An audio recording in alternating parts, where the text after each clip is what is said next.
It's me, your middle-aged man with borderline personality disorder here again. I wanted to address it's probably the single thing that's most painful for myself and with this condition, and that is that my fear of abandonment from a partner always leads to the spiral where I get obsessed. There's no other way of putting it. I get obsessed with this person, and I will constantly make sure that everything I do, everything, my plans are around and surrounding this person. This person's everyday actions are something that I will get obsessed with. And I don't just mean the creepy things like, being very jealous and trying to check up on their what she's doing, her friends and activity and so on, and those things which are more a result of me having bad experiences with this person. Cheat me once and I will probably never ever be secure in that relationship again. No, I'm just talking about the everyday things this leads to, where I will make sure that everything I do fits the schedule we have planned together. So, if she's going to call me, then I make sure, on the expense of everything else, that I am available for this call. And if she doesn't call me, I get very, very frustrated, sad, angry, and my mind starts to drift. It starts to drift into thoughts where this means everything from that she is now probably talking to someone more important than me, and I mean that in a, for my sake and my point of view, ironical view, someone like a friend or something else, or she simply doesn't care. I start a spiral of negative thoughts that won't be relieved until I get the call, and then they usually get relieved. But, and here's the really painful thing: if they don't get relieved in time, it's going to lead to conflict where I ask, why didn't you call me as we said at 4? And then it's, I forgot, and all those things. And that's the case. People forget. Things happen. That's more important. And then, this leads to annoyance, of course, on her side, where she gets fed up with me checking on her. She feels crowded, of course, controlled, has to report to me and all those things, because otherwise I will fall into deep insecurity and deep fear. This is basically what happened all through my last all through the time of my last relationship.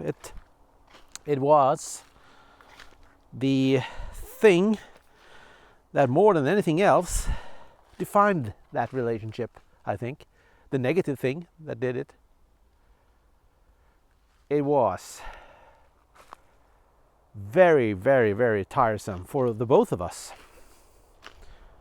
And the thing is that when we were a couple, we didn't live together. We lived separately because of various reasons. It was not very suitable for us to be living together.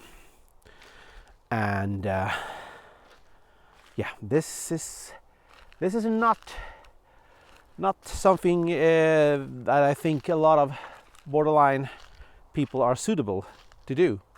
Living in a long distance relationship. I think our insecurities that's fuel on the fire for us.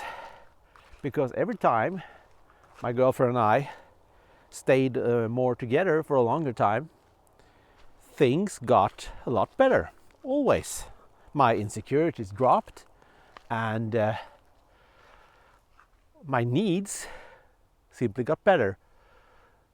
I mean, the needs I have for company and all those things, they were satisfied, so I got better. And in some really bad instances where we really struggled in our relationship, she intentionally avoided me because she got fed up. She didn't answer me. She didn't call back. And you know how it is when someone is tired of someone else. They kind of just intentionally avoid. And the problem is with me as a borderline person, I'm very hypersensitive to not only this action, but I will notice that it's not because of the official reasons. I mean, I'm not dumb. So if you're not honest with why you're not calling back, why you're not answering the phone, it will just aggravate things greatly. It's better to be honest and saying, hey you, I'm really tired of you calling me every 5 minutes. I know you're very lonely now, but please, this is the reason I'm not talking to you right now. I can imagine that you have to be a really patient person to be in a relationship with someone like me if we end up in this situation. And here's the interesting thing. I've not been like this in other relationships before. So it's something that happened between us that caused this unique thing of me being very, very needy of attention. Being very insecure and always thinking that everything that happened because of something negative on our relationship part. And by doing so, creating things negative for our relationship. Creating a relationship where I became so needy of attention and confirmation, always confirmation, that I created the very thing I feared. And that's the paradox of being a very needy and attention-seeking person with a lot of insecurities. You create the very thing you want to avoid. And this spiral,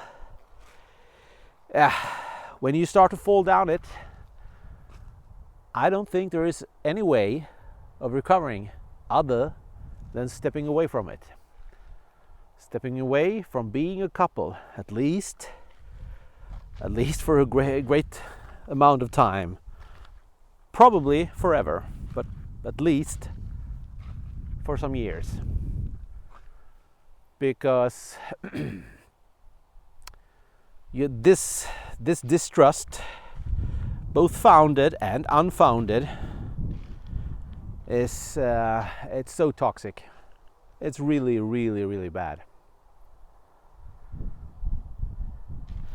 Yep, that's this episode from me. I wasn't really certain how I would address this thing. It's a sensitive topic, and I really haven't really. I mean, you want to talk about some things that are positive also, of course, but this is just pure negativity, and it's painful to talk about. It's a huge failure, of course, a massive one, not being able to control yourself from becoming very emotional and ending up in this spiral of death for the relationship which it leads to.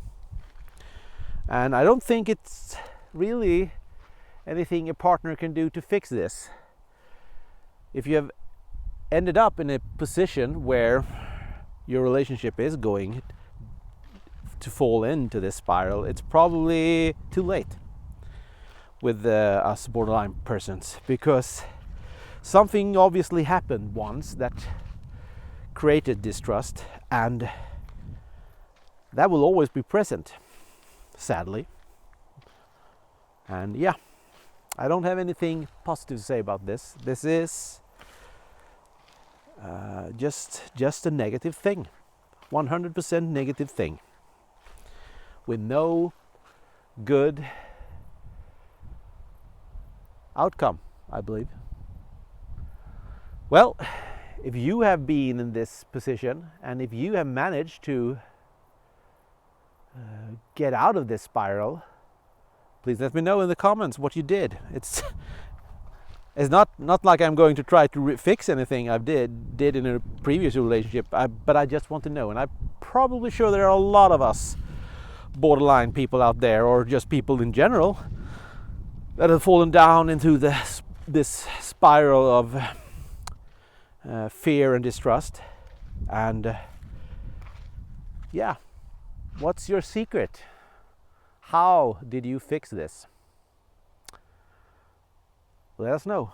And yeah, I have to say this, if you like the content here, you can always like the video and give me a subscription. Perhaps it would help me growing this channel and perhaps reach more people, so we can discuss this thing together better. Because when I look online, there's not much on this. It's a topic that could need a lot of more attention, I think. The struggles of relationships for us borderlines are, well, they are basically the fundamental issue, I believe. So, well, until next video, have a good one.